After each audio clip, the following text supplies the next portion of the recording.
pagkain ni Dylan at paano ko ito hinahanda. Tara!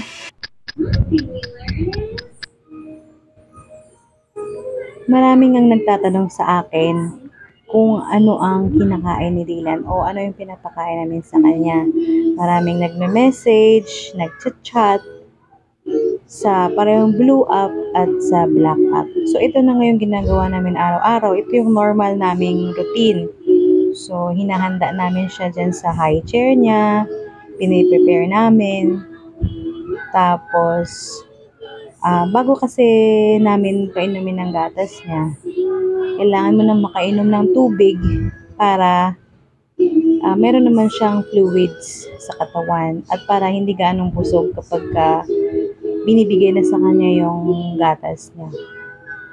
So, ayan yung pinakaunang step. Binibigyan namin siya ng water. Siguro mga 30 ml prior doon sa meal niya. Tsaka, tinatry din namin siyang subo-subuan ng liquids or di kaya solid sa bibig niya. Tinitingnan lang namin kung kaya niya pa ba.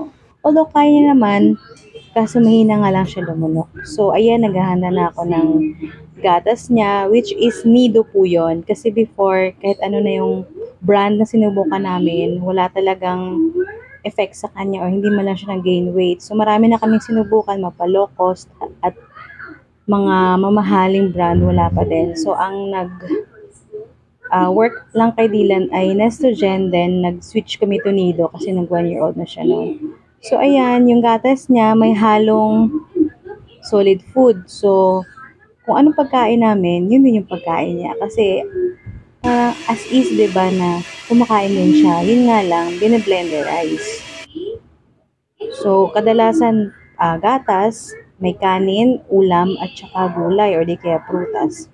So, para magiging maayos yung pagdaloy dun sa tube niyan, sinasala namin para kahit pinong-pino pa siya, meron pa rin mga buo-buo So, sinasala muna, saka namin doon sinasalin sa timba niya, doon sa lagayan ng gatas.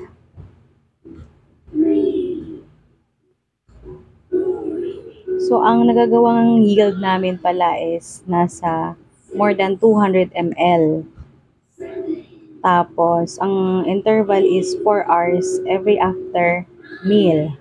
Pero minsan din namin nasusunod kasi 2 hours nga yung kain niya. So, matagal ulit bago namin pakainin kasi busog pa. So, ayan na. Ready na siyang kumain at the timer starts now. So, mauni among ginagamit nga app para ma-monitor na mo ang volume nga iyang giinom nga gatas ug ang oras kung pila nakadug.